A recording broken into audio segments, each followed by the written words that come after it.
하나님은 말씀하시는 하나님이십니다. 하나님의 말씀에 대상이 있죠. 하나님 말씀하시면 누구나 듣습니다. 인간은 태어나기도 전에 엄마 뱃속에서부터 귀가 열립니다. 태아는 약 6개월쯤 되면 소리 신경회로가 발달해서 외부 소리를 들을 수 있다고 합니다. 8개월쯤 되면 어느 정도 소리의 높낮이도 정확하게 구별해서 듣습니다. 엄마의 소리를 뱃속에서 들을 때에는 원래 엄마 소리보다 조금 더 큰 소리로 크게 들린다고 합니다. 엄마 소리 외에도 조금 지나면 자명종 소리, 자동차 소리, 음악 소리, 아빠 엄마 이야기하는 소리, 그런 것도 들을 뿐만 아니라 때로는 그 소리가 머리에 기억이 되고 그런 상태로 태어납니다. 하나님은 한 생명이 이 세상에서 태어나기도 전에 그렇게 큰 선물을 주셨는데 그것은 듣는 귀입니다. 청각을 엄청난 선물로 주셨죠. 사람이 죽기 전에 마지막까지 작동하는 감각기관이 있는데 그것은 청각입니다. 어떤 사람이 신앙을 가졌든지 그렇지 않든지 간에 듣는다는 것은 신앙생활에 매우 중요합니다. 성경은 하나님에 관해서 이야기할 때 여러 가지로 얘기하시지만은 아까 말씀드린 것처럼 말씀하시는 하나님이시고 성경이 이야기하는 인간은 그 말씀을 듣는 인간입니다. 말씀을 듣는다는 것은 누군가 성경을 봉독할 때 혹은 누가 암송할 때 혹은 성경 구절을 풀어서 설명할 때 그 듣는다 그런 뜻이 아니라 말씀을 듣는다는 것은 귀로 듣는 것이 아니라 믿음의 귀로 마음으로 영으로 듣는 것을 성경은 말씀을 듣는다 이야기합니다. 그래서 말씀을 듣는다는 것은 경청이 필요합니다. 집중하는 것이죠. 더 나아가서 동의하는 것입니다. 한 걸음 더 나아가서 순종하는 것입니다. 그렇게 사는 것입니다. 그것이 총체적으로 묶어져서 성경은 우리가 잘 이해하기도 어려운 그 많은 말씀에 비로소 죄인인 인간이 그 말씀을 듣는다고 말씀합니다. 어느 날 예수님께서 우리가 잘 아는 것처럼 높은 산에 올라가셨습니다. 모세가 있었고 엘리야가 있었습니다. 이른바 변화산이라고 우리가 얘기하기도 합니다. 하늘에서 소리가 났습니다. 제자들, 예수님을 따라 올라왔던 사람들 들을 수 있도록 마가복음 9장 7절에 하나님 이렇게 말씀하셨습니다. 이는 내 사랑하는 아들이니 너희는 그의 말을 들으라. 들으라는 것입니다. 누가 확인할 길은 없습니다. 믿음의 귀를 온전하게 열고 작동시키는 바른 그리스도인으로 살아가는 저와 여러분이 되었으면 좋겠습니다. 말씀의 현장이 참 중요합니다. 제가 우리 교회 여기 교회 왔을 때 우리 교회는 말씀합니다라고 안 한다 그래요. 그래요? 증언한다 그러더라고요. 증언. 성경에는 증언이라는 얘기가 굉장히 많이 나옵니다. 말씀을 전한다는 것과 증언한다는 것에 차이가 있습니다. 나중에 얘기하기로 하고 한 청년이 말씀의 현장에 있었습니다. 아까 얘기 드린 것처럼 오늘 말씀의 제목은 걸터 앉지 않는 신앙입니다. 사도 바울이 3차 전도 여행 중에 일어난 일을 오늘 읽었습니다. 드로아 지방의 한 성도의 집에서 말씀을 전하고 있었죠. 집이 얼마나 컸는지 작았는지 그건 상관없습니다. 그 당시 대부분의 공동체는 신실한 성도, 자기 공간을 내놓은 그 어느 집에 모여서 예배 드렸습니다. 이게 초대교회 초창기의 모습입니다. 성도들이 멀리서 온 사도 바울의 말을 들으려고 그 집에 모이는 것입니다. 지금은 중국에 쉽게 목사가 갈 수는 없지만은 저도 옛날에 다녀오고 나서 누가 귀뜸하더라고요. 절대로 예배 중에 중국의 어디 지방에 다녀왔다고 주보에도 낼 것 없고, 가기 전에 갔다 와서 우리 교회 영상에 올라가니까 다 수가 틀리면 뒤진다 그러더라고요. 그래서 그런 중국의 저 나무로 울타리를 한 그런 외진 곳의 교회, 목사가 온 적이 없는, 목사의 이야기를 듣고 싶은, 거기 무슨 신학교 다니면서 대충 공부하고 그래서 그 교회를 지켜나가는 밭일도 하고 그런 분이 충성스럽게 지켜나가고 있지만 마음속에는 목사님 얼굴 한번 봤으면 그런 게 같습니다. 한번 가시자 그러더라고요. 주일도 아닌데요, 평일인데 지도자를 통해서 연락이 가서 목사님이 오신다, 모이자. 주일도 아니에요, 평일날 모입니다. 밭일 하다가 그냥 모입니다. 옷 그냥 입은 채로 말씀을 듣고 싶어서, 기도 같이 하고 싶어서, 축도 받고 싶어서, 그 자체가 감격입니다. 그런 거 경험해 보신 적이 있으십니까? 초대교회 성도들에게 말씀을 듣는다는 것은, 말씀의 현장에 내가 있다는 것은 하나님의 음성을 듣고자 하는 감격스러운 현장이요, 기다리던 시간입니다. 우리는 전혀 다른 세상에 살아가지만 적어도 그런 신앙의 아주 귀한 모습을 잃어버리지 아니하고 살아가야 하는 것입니다. 그걸 잃어버리면 우리는 딴 길로 둥둥 떠내려 내려갑니다. 그런 자리에 예기치 않은 꽤나 심각한 상황이 벌어졌습니다. 9절, 사건의 핵심 구절입니다.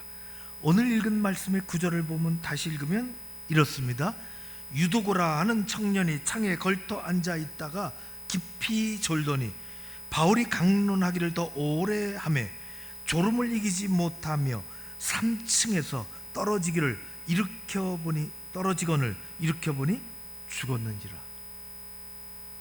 한 청년이 3층에서 떨어져서 죽었습니다. 그 사람의 이름은 복되다라는 뜻을 가지고 있는 유두고인데, 일어난 사건은 절대로 복되다고 할 수가 없습니다. 요즘같이 떨어져서 죽었으면은 그의 부모님이 있을지 없을지 모르지만은 국가수에서 사인을 규명해야 한다고 아마 그렇게 나왔을 것입니다. 그러나 오늘 성경 말씀은 추락 사망 사건의 원인이 국가서에 갈 필요도 없이 나와 있습니다. 창문에 걸터 앉았다는 것과 걸터 앉아서 어느 순간에 졸았다는 것입니다. 성경은 이 일을 단순하게 지나는 해프닝으로 치부하지 않습니다. 그의 이름까지 밝히면서 기록한 것은 신앙생활에 아주 큰 영적인 의미를 주고 있습니다. 먼저는 창문에 걸터 앉았습니다. 창문에 걸터 앉으면 어떤 일이 벌어질까요? 여러분은 사무실이나 모임에, 중요한 모임에서 사무실에 창문에 걸터 앉은 적이 있습니까? 거의 없을 거예요. 창문에 걸터 앉는다는 것은 우리의 일상의 삶에서 결코 흔한 일은 아닙니다. 그러나 경험은 할 수 있습니다. 학교 다닐 때 옛날엔 그랬습니다. 지금하고 사정이 다른 것처럼 우리 다 기억합니다. 병원의 다인실은 창문 쪽으로 가서 내 자리가 있었으면 좋겠습니다. 좀 바깥도 쳐다보고. 그러나 학교 생활에 창문 곁에 앉는 건 손해입니다. 그렇지 않겠어요? 바깥을 자꾸만 쳐다보게 돼요. 옛날에 제가 학교 다닐 때는 분단이 있었어요. 저의 분단이 매주 바뀝니다. 그래서 얼마큼 지나가면 창문에 와요. 그건 좋지만은 손해입니다. 왜냐하면 자꾸 창문 밖을 기웃거립니다. 어쩔 수 없이 그렇게 돼요. 선생님은 칠판에 쓰고 열심히 공부를 가르치는데 마음은 온통 창문 밖입니다. 운동장에서 체육 수업하는 친구의 소리, 길거리에 지나가는 자동차 소리, 사람들의 이야기 소리, 창문에 걸터 앉았다는 것은 이중적인 태도입니다. 마음이 안에 있어야 되는데, 잘 들으십시오. 창문에 걸터 앉았다는 것은 마음이 안에 있어야 되는데 한쪽으로 바깥으로 나간다는 것입니다. 마음이 여기서 일어나는 일이 중요한데, 창문 이쪽에서 일어나는 일이 중요한데, 창문 걸터 앉으면 자기도 모르는 순간에 바깥 일이 신경이 쓰이고 거기가 중요해질 때가 있습니다. 창문에 걸터 앉은 것은 불미스러운 정상적인 태도가 아닙니다. 유두고가 왜 창문에 걸터 앉았는지는 성경에 나오지 않습니다. 그 집이 너무 좁아서 그랬든지, 아니면 불을 많이 켰다고 했는데 좀 더워서 그랬든지 우리는 알 길이 없지만은 이 불미스러운 사건의 출발은 창문에 걸터 앉은 것입니다. 창문에 걸터 앉으면 자기에게 유익한 기회를 살핍니다. 정작 중요한 것은 여기 지금 벌어지고 있는데, 여기서 말씀이 들려와야 되는데 다른 것에 기웃거립니다. 이스라엘 백성들 하나님 출애굽시키시려고 모세를 불렀습니다. 모세를 부르니 가서 전하라. 모세가 애굽에 다시 왕궁에 돌아가서 백성들에게 얘기하고 다시 전할 때 최고의 걸림돌은 애굽의 바로였습니다. 바로가 놔주지 않습니다. 하나님께서는 재앙을 보내셨죠. 9가지 10가지 재앙으로 심판하셨습니다. 마지막까지 아니라고 발버둥 쳤습니다. 못 나간다고. 그리고 풀어줬습니다. 거기서 끝난 줄 알았어요. 출애굽의 행진이 드디어 시작이 됩니다. 역시 가로막는 것은 바로입니다. 저 해변까지, 홍해강까지, 저 바닷가까지 따라왔습니다. 못 간다고 합니다. 추격합니다. 그리고 다 홍해를 건너면서 수장이 되고 다 끝났습니다. 거기서 끝날 줄 알았습니다.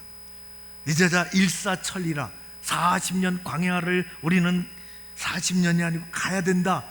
어려움은 다 지났다. 방해는 다 끝났다. 그렇지 않습니다. 더 심각한 것은 그때서부터 시작이 됐습니다. 내부에서부터 가로막는 세력이 생긴 것입니다. 끊임없이 지도자 모세를 가로막고 나섰습니다. 다시 애굽으로 돌아가야 된다. 다시 가야 된다고. 가로막고 방해하는 세력은 가나안 대신에 애굽을 택하고 하나님 대신에 우상을 만들어 놓고 그것을 섬겨야 된다고 사람들을 현혹시켰습니다. 이스라엘 백성들은 애굽 땅이 아니라 가는 길이 멀고 험해도 하나님의 말씀하신 그곳으로 가야 하고, 그들은 우상을 택하는 것이 아니라 금송아지를 택하는 것이 아니라 출애굽의 계획자요 주인이시요 이끌어 주시는 하나님을 택해야 하는 것입니다. 그래서 출애굽이 다 끝나고 사람들이 걸터 앉지 않는 신앙을 갖도록 하기 위해서 여호수아는 24장 여호수아 거의 끝날 때 이렇게 얘기합니다. 만일 여호와를 섬기는 것이 너희에게 좋지 않게 보이거든 너희 조상들이 강 저쪽에서 섬기던 신들이든지 또는 너희가 거주하는 땅에 있는 아모리 족속의 신들이든지 너희가 섬길 자를 오늘 택하라. 오직 나와 내 집은 여호와를 섬기겠노라. 신앙생활에서 여러분은 혹시 일정 부분 걸터 앉아 있지는 않습니까? 우리의 삶 전체는 끊임없이 선택의 연속입니다. 아침에 옷 입는 것, 낮에 점심 먹는 것, 저녁에 들어가면 텔레비전 프로그램 선택하는 것, 그 이루 말할 수 없이 수십 가지를 선택하며 루틴이 아닌 이상 선택하며 삽니다. 루틴으로 만들기까지 얼마나 그 선택을 생각했는지 모릅니다. 그러나 이런 우리 일상의 삶의 선택은 필요하지만 그다지 중요하지 않습니다. 텔레비전 프로그램 이거 보면 어떻고 저거 보면 어떻고, 점심에 짜장면 먹으면 어떻고 짬뽕 먹으면 어떻습니까? 우리의 삶에, 우리의 영혼에 지대하게 중요한 것은 신앙생활에서의 선택입니다. 여차하면 안으로, 여차하면 밖으로, 기분 따라, 기회 따라, 자신의 유불리를 따라 걸터 앉지 않아야 합니다. 여러분의 신앙생활은 어떻습니까? 예배 어떻습니까? 말씀을 대할 때 어떻습니까? 말씀의 창가에 걸터 앉아 있지는 않습니까? 온전히 하나님을 섬기십니까? 온전히 예배를 드리십니까? 온전히 말씀을 들으십니까? 여러분이 예배의 창문, 믿음의 창문, 헌신의 창문에 걸터 앉아 있으면 하나님의 말씀에 세상 잡음이 섞여서 들려옵니다. 마치 창문 가까이 있으면 공부해야 하는 학생의 그 귀에 선생님의 가르침과 공부 가르치는 것과 바깥에 떠드는 소리가 뒤섞여 들리는 것과 똑같은 일들이 우리의 삶에도 일어나는 것입니다. 여지없이 두 개의 세계가 동시에 우리 가운데 들어옵니다. 창문 바깥에 저쪽은 전혀 다른 세상입니다. 창문 너머의 세상은 말씀이 지배하는 곳이 아닙니다. 거기는 잡음이 있습니다. 거기는 세상 법칙이 지배합니다. 하나님의 사랑 없습니다. 경쟁의 룰이 작동합니다. 상처를 주고받습니다. 그래서 살려고 하면, 세상 바깥에서 살려고 하면 힘이 소진이 되는 것입니다. 그것은 말씀으로 말미암는 성령께서 역사하시는 것이 아닙니다. 세상의 우상 세력들과 그런 생각들, 그런 것들이 움직이는 것입니다. 그러나 집안이 중요합니다. 창문 안쪽이 중요합니다. 바울이 거기서 말씀을 전하고 있습니다. 창문 안쪽은 성령께서 역사하는 곳입니다. 생명이 흐르는 곳입니다. 은혜로 말미암아 삶의 위로와 용기가 있는 것입니다. 세상이 어려워 그들은 한 집에 모였으며 사도 바울의 말씀을 듣고자 모였습니다. 그것이 창문 안쪽입니다. 예수님은 이것도 아니고 저것도 아니고 미지근한 신앙생활을 하는 사람들을 향하여 소아시아 라오디게아 교회를 향하여 강력하게 말씀하셨습니다. 3장 15절 말씀. 내가 내 행위를 아노니 내가 차지도 아니하고 뜨겁지도 아니하도다. 내가 차든지 뜨겁든지 하기를 원하노라. 성경은 우리에게 말씀이 들리는 곳으로 가야 한다고, 말씀을 있는 곳으로 내려앉아야 한다고 강력하게 말씀하십니다. 여러분은 중간에 걸터 앉아 있지 아니하고 하나님 쪽으로, 말씀 쪽으로, 성령이 일하시는 곳으로 내려앉는 그런 곳에 처하는 여러분 모두 되시기를 주의 이름으로 축원합니다. 두 번째 더 큰 문제가 있습니다. 성경은 이것을 심각하게 다룹니다. 창문에 걸터 앉았으면 그나마 난데 걸터 앉았다가 졸았다는 것입니다. 걸터 앉은 것보다 더 위험한 것은 졸음이 깊은 잠으로 빠지고 자다가 그는 그만 추락하고 말았습니다. 우리는 자지 않고는 살 수 없는 사람들입니다. 일상의 리듬에 따라 밤에 자는 잠은 절대적으로 필요합니다. 어젯밤 잘 주무셨습니까? 인사해. 우리에게 잠이란 절대적으로 필요합니다. 시편에도 하나님은 좋은 잠을 주시고 잠에서 좋은 것을 주시고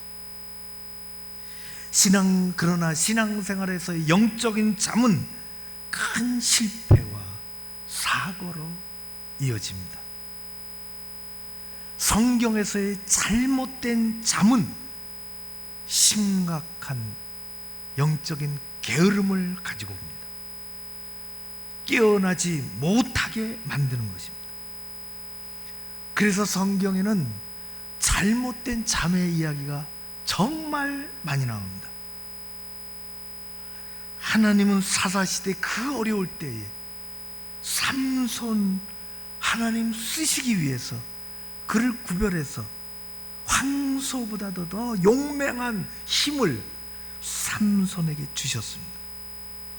그는 하나님의 특별한 은혜를 힘입은 사람이었습니다. 삼손의 그 용맹의 근원이 그의 머리카락에 있다는 비밀을 알아낸 드릴라는 간사하게 그를 유혹했습니다. 불러서 무릎에서 재웠습니다. 무방비 상태의 삼손의 머리카락을 밀어버리고 말았습니다.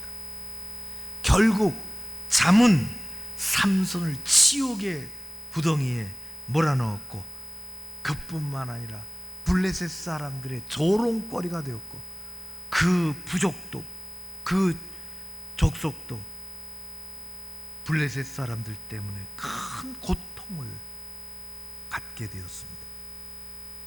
망하게 만드는 잠입니다. 주님께서 잡히시기 바로 전날 밤에 제자들과 겟세마네 동산에 가셨습니다. 기도하려고 가셨습니다.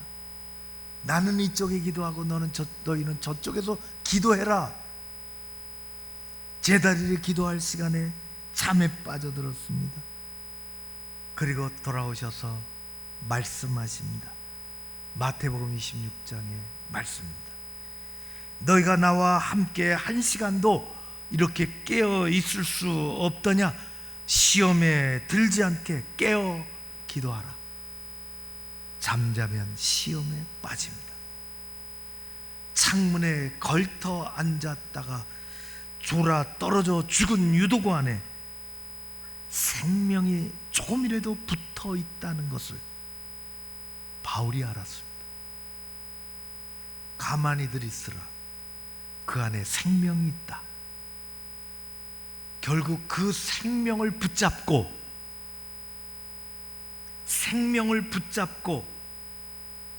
유도고를 살렸습니다. 오늘 위로받았다고 했습니다. 영적인 교훈도 받았습니다. 생명을 가만히 있어라. 그 안에 조그마한 생명이 남아있다. 다시 불 붙일 만한 예수 생명이 남아있는지, 그게 중요합니다. 은혜의 자국이 남아있는지, 성령님이 다시 살리실 역사가 일어날 수 있는지. 마태복음 24장에 예수님은 말씀하시기를 그러므로 깨어있으라. 어느 날에 너희 주가 임할는지 너희는 알지 못함이니라. 성경은 신앙적인 잠의 위험성을 직시합니다. 끊임없이 깨어 있어야 한다고 말씀하십니다. 신앙적인 잠에 빠지는 것은 자신도 모르는 사이에 은혜의 빈궁함을 겪게 되고 믿음의 가난함을 알게 됩니다. 참 가난한 사람으로 삽니다. 우리가 육체적인 잠을 충분히 자면 우리 마음이 가벼워지고 몸이 가벼워지고 건강의 기초이지만 영적인 잠을 또 자고 그는 마침내 빈궁한 사람, 가난한 사람, 은혜의 바닥이 드러나는 사람, 마치 비가 잘 오지 않아서 가둬놓을 웅덩이가 없어서 그 저수지가 메말라 배짱 메말라 있는 그런 것처럼 우리는 영적인 잠을 자면 안 되는 것입니다. 그것은 곧 하나님 앞에서 우리의 판단력을 흐려지게 만듭니다. 시험과 패배로 이어지죠. 성경의 교훈이 그렇습니다. 하나님 우리를 그렇게 만들기를 원치 않으십니다. 불행한 인생의 지름길입니다. 우리는 깊은 잠에 빠지지 않도록 깨어 있어야 합니다. 깨어 있음은 곧 말씀으로 말미암는 바른 판단력을 갖게 합니다. 은혜로 말미암아 삶의 번성함을 가지고 올 줄로 믿습니다. 우리 모두가 그렇게 되어지기를 바랍니다. 우리 오늘 성경에 사도행전에 보면 많은 성령의 역사들이, 그래서 사도행전을 성령행전이라고 했습니다. 그것은 사도들의 행전이 아니라 예수 부활의 역사가, 그 부활의 일들이 지나가는 곳에 성령께서 어떻게 일하셨는지, 로마 그 우상의 세계 속에서 그 모여드는 말씀을 듣고자 모여드는 그 공동체 안에서 성령께서 도대체 어떻게 생명의 역사를 불같이 일으키셨는지, 사도행전은 성령의 행전입니다. 모두가 다 불같이 일어나는 그런 생명의 역사를 만들어내는 것입니다. 오늘 유두고는 창문에 걸터 앉았습니다.